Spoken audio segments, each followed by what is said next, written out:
there, Stampers, and thanks for joining me today. I realize as I'm videotaping this, it is January and we're making a lobster card. I get it's a little out of season here in New England, especially with all the snow and freezing cold we have outside. Traditionally, people think of lobster as summer, but here in my house, lobster's such a big deal. You guys have barbecues, we have Lobstah-Qs. I'm from New England, and might I add, we don't say lobster, we say lobster. There's no R on the end of that here in New England, because he's a Maine lobster. All right, enough about him. Let's get started.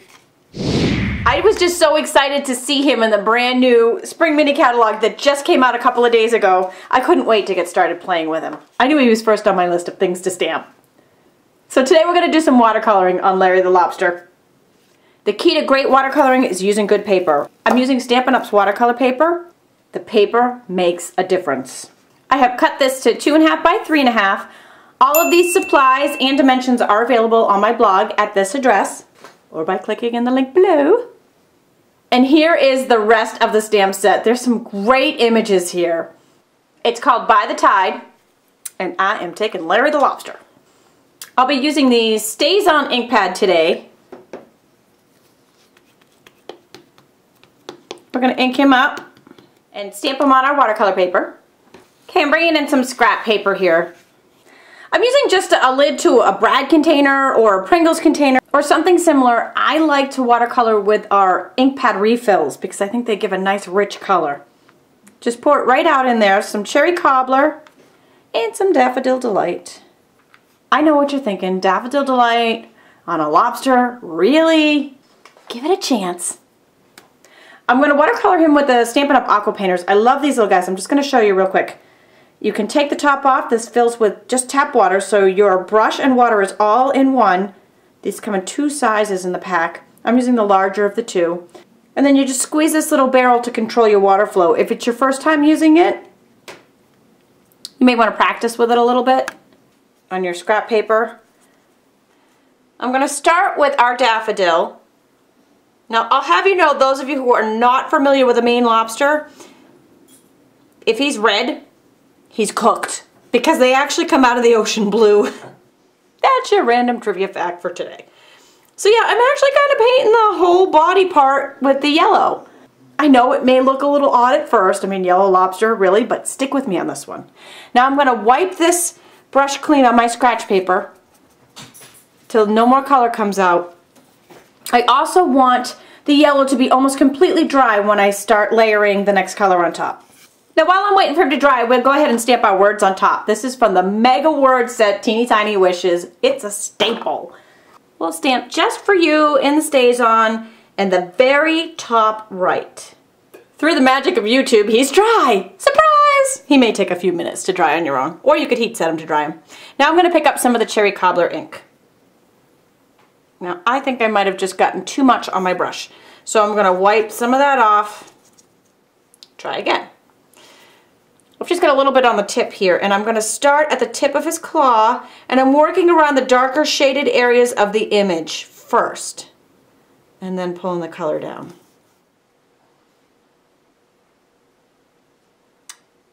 And then we'll just keep going around the lobster. When you're watercoloring, try hard not to actually color in the image. See how I'm just going around the shaded areas first. And I'm going to layer this color on here. Blend a little bit in to the yellow, but I'm actually leaving a little yellow space here. This is going to create some color depth. Now I'm going to layer some more of that cherry cobbler on, real dark this time, but only in the dark shaded areas. And I'm not blending that one in quite so much. See how his claws almost look real? That's the different color variations giving that effect. I'm going to keep doing that around the rest of the image. Again, trying real hard not to color in here. Leave a little bit of that yellow and even some white. It's okay if you go outside the lines. It's a watercolor. You have permission. To create some depth in his little feelers here, I'm actually going to do darker with just the tip of the aqua painter at the bottom of the feelers where they touch him, and then lighter on the tops.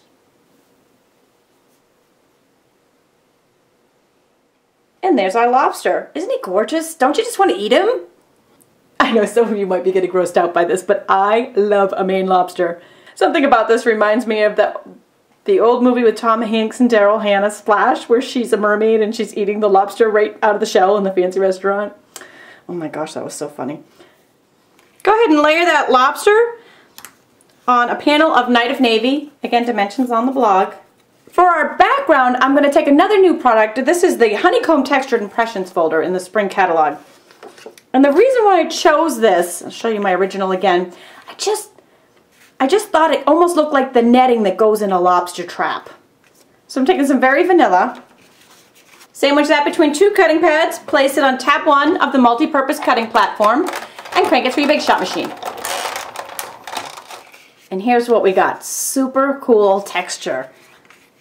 This could make so many fun backgrounds. Now to create that weathered old netting look, I'm using the Crumb Cake Stampin' Up! Ink pad, and I'm just rubbing it direct to paper right along the panel.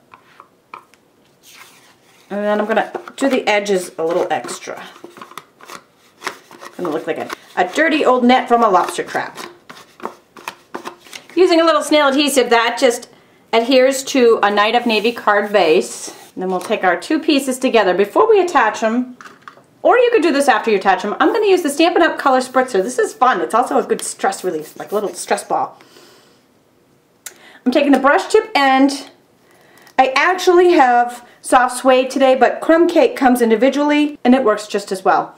So I'm going to position this in the Stampin' Spritzer. Now, just keep in mind that the marker goes on the bottom, the air comes out this way. So you want to aim this little nozzle at wherever you want it. The closer you get, the more speckles you get, the further away, the more fine your mist is. We're going to give that a good squeeze. That is just that perfect added touch. Ah, I love it. I used 4 Stampin' Dimensionals on the back of the lobster panel to pop it up from our background.